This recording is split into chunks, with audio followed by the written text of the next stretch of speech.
এই হচ্ছে অরিজিৎ সিং এর হোটেল। বাপরে, এই হোটেল খুঁজতে খুঁজতে আমাদের দম বেরিয়ে গেল পুরো। এটা কি সত্যি অরিজিৎ সিং এর রেস্টুরেন্ট? একেবারে ছানুর পরে যদি কাউকে ভালোবাসি সে হলো অরিজিৎ সিং। কারণটা জানেনি। এই হচ্ছে অরিজিৎ সিং এর বাড়ি। এই তো বাড়ি। গুড মর্নিং বন্ধুরা, কেমন আছো সবাই? আজকে একটা নতুন জায়গায় যাচ্ছি, যে জায়গাটা তোমরা সবাই চেনো। মোটামুটি মুর্শিদাবাদের ছেলেরা তো সবাই চেনো, কিন্তু যারা বাইরে রয়েছো তারা সেই ব্যক্তিটাকে চেনো, যে ব্যক্তির আজকে বাড়ি যাচ্ছি বা এলাকা যাচ্ছি, সেই ব্যক্তিটাকে, যিনি বর্তমানে আমাদের গোটা ভারতের একটা বিশেষ উল্লেখযোগ্য মুখ। যেহেতু অরিজিৎ সিংয়ের বাড়ির কাছাকাছি আমরা থাকি, তো সেহেতু অরিজিৎ সিংয়ের বাড়ি যাব। অরিজিৎ সিংয়ের বাড়িটা কেমন সেটা দেখব, আর তার সঙ্গে সঙ্গে অরিজিৎ সিং কেমন মানুষ সেইটা আশেপাশের লোকজনের কাছ থেকে জেনে নেওয়ার চেষ্টা করব।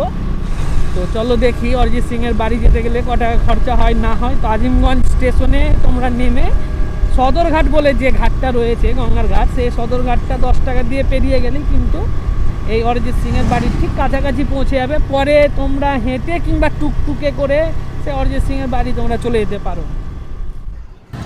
এটাই হচ্ছে আজিমগঞ্জের সদরঘাট। এখানেই আমাদের নৌকা ধরতে হবে, নৌকা ধরে ওপারে জিয়াগঞ্জ যেতে হবে, তারপরে অরিজিৎ সিংয়ের বাড়ি যাব।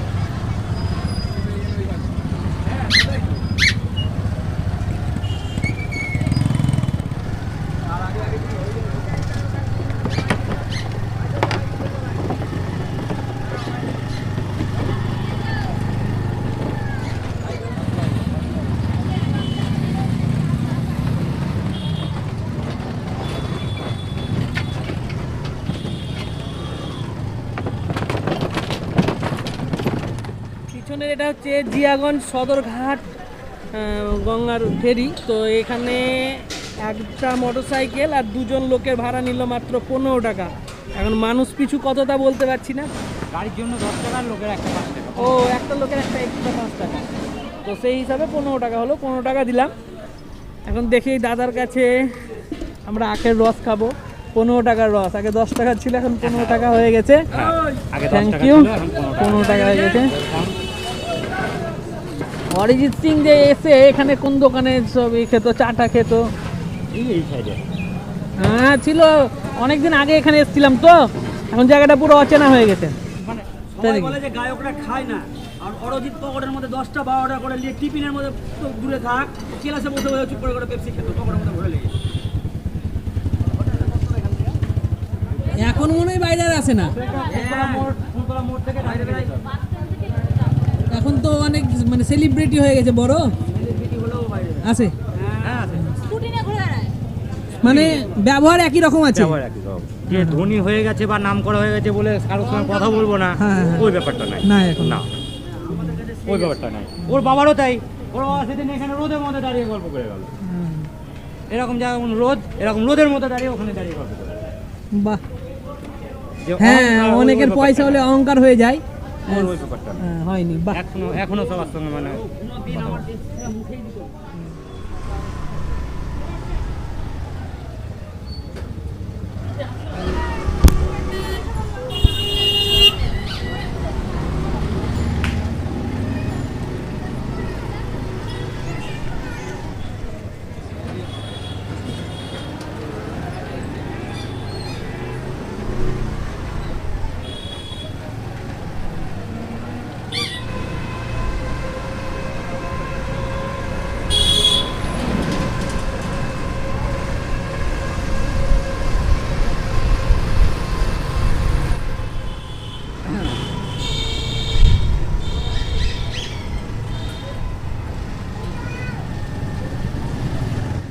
কুমার শানুর পরে যদি কাউকে ভালোবাসি সে হলো অরিজিৎ সিং।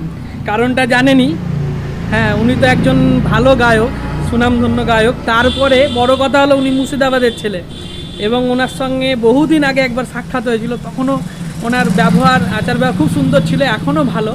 তো দেখি দেখা পাওয়া যায় কি না বাইরে থেকে। আমি তো শুনেছি সবসময় উনি বাড়িতে থাকেন না। এই হচ্ছে অরিজিৎ সিংয়ের বাড়ি। এই তো বাড়ি। তেরা আছে বাড়িতে নাকি? হ্যাঁ,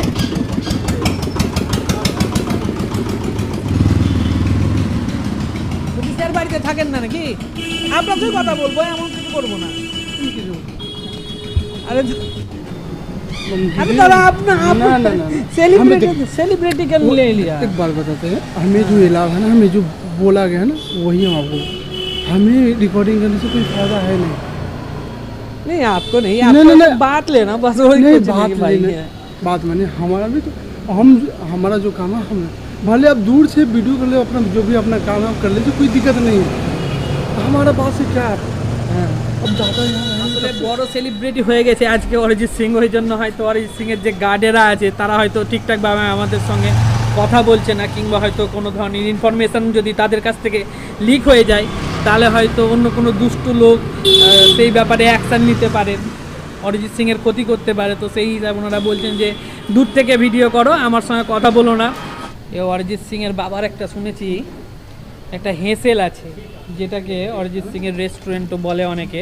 এখন জানি না এর কতটা সত্যতা আছে, তো যাচাই করে কোনো দিন দেখিও নি, আর আগেও আমি কোনো দিন শুনিনি। আজকে দেখা যাক যদি অরিজিৎ সিংয়ের হেঁসেল বলে কোনো জিনিস মানে হোটেল ওর থাকে তাহলে আজ কি দেখতে পাবো। আপনি যদি জিয়াগঞ্জের শিবতলা ঘাট আসেন তাহলে কিন্তু অরিজিৎ সিংয়ের বাড়ি চলে এলেন, শিবতলা ঘাটের ঠিক পাশেই কিন্তু এই অরিজিৎ সিংয়ের বাড়ি। যে কাউকে জিজ্ঞেস করবেন আপনি দেখতে পেয়ে যাবেন এই শিবতলা ঘাটের সামনে অরিজিৎ সিংয়ের বাড়িটা। চলুন এবার অরিজিৎ সিংয়ের বাবার হোটেল থেকে ঘুরে আসি, যে হোটেলের নাম হেঁসেল।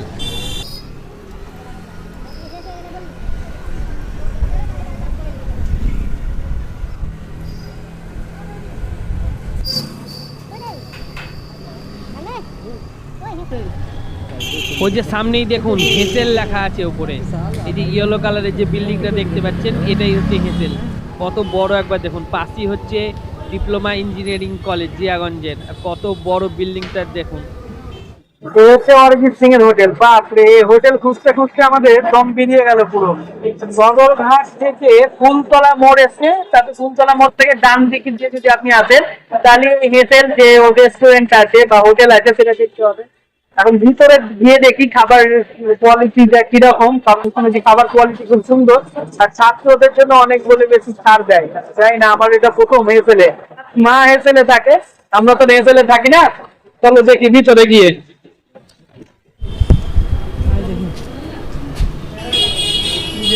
দেখি হ্যাঁ,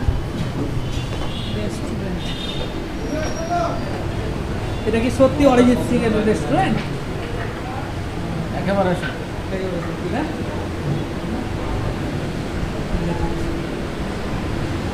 এখানে মেনু আছে নাকি? এখানে শুনেছি স্টুডেন্টের জন্য বলে ফ্রি। বাগনে তো স্টুডেন্ট দেখি, বাগনে ফ্রি না কম দাম? তোর আই কার্ড নাই? স্কুল থেকে আই কার্ড দেয় না এখন, কলেজ থেকে? এটা পুষ্টিকর খাবার বলো দেখি, ভাত খাবি? হ্যাঁ, স্টুডেন্ট থালি, স্টুডেন্ট আমরা না, অন্য কিছু থালি হোক। কি খাবি? এমনি খেয়ে নে কিছু, এই পকোড়া পকোড়া না কেন এগুলো। হ্যাঁ, কোনটা খাবো? ভেজ পকোড়া না পনির পকোড়া? এটা দেখি দাদা, চিকেন ললিপপটা একটা। চলো এখানকার দামগুলো তোমাকে দেখিয়ে দিই। এটা হচ্ছে স্টুডেন্টদের জন্য, স্টুডেন্ট থালি 40 টাকা। ও ভেজ থালি বিভিন্ন রকম আছে এখানে কিন্তু, অমলেট, হ্যাঁ, তারপরে steam rice thali, egg curry, fish curry, veg thali. প্রাইসগুলো এখান থেকে দেখে নিতে পারো। এখানেও আছে steam rice, jeera rice, veg rice, বিভিন্ন রকম আছে এখানে। ভেজ কাটলেট থেকে শুরু করে পনির, বা বহুত কিছু আছে এখানে, চিকেন 65 বা অনেক কিছুই আছে। একটা পাতাতে না কিন্তু 2-3টে পাতাতে রয়েছে এখানে। হ্যাঁ, পোলাও অ্যান্ড বিরিয়ানির এটা সেক্টর, এটা veg, chowmein and Chinese, Chinese, মটনের সেক্টর, এটা মটনের সেক্টর, চিকেনের সেক্টর। অত পড়ার সময় নাই, তোমরা নিজে নিজে পড়ে দেখে নাও। রুটি, আলু পরোটা, তন্দুরি রুটি, বাটার তন্দুরি রুটি করে নাও সব। রুটি, এটা কাবাবের সেক্টর। বহু ধরনের আছে তো খাবার, ভালো আইটেম করে রেখেছে।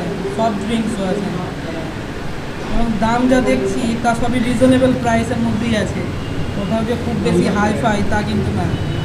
মানে যেভাবে ভেবেছিলাম যে হয়তো এটা অরিজিৎ সিংয়ের হোটেল বা রেস্টুরেন্ট বলে বেশি খাবারের দাম হবে, সেরকম কিন্তু না।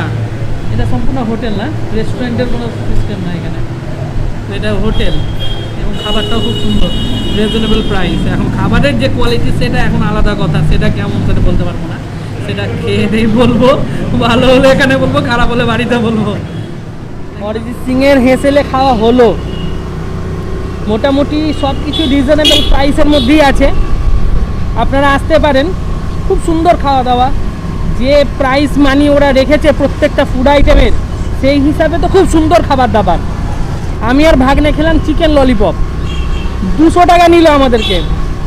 200 টাকার মধ্যে ব্যবস্থা খুব সুন্দর, তাই বলে যে আপনি এসি পাবেন এরকম মনে করবেন না।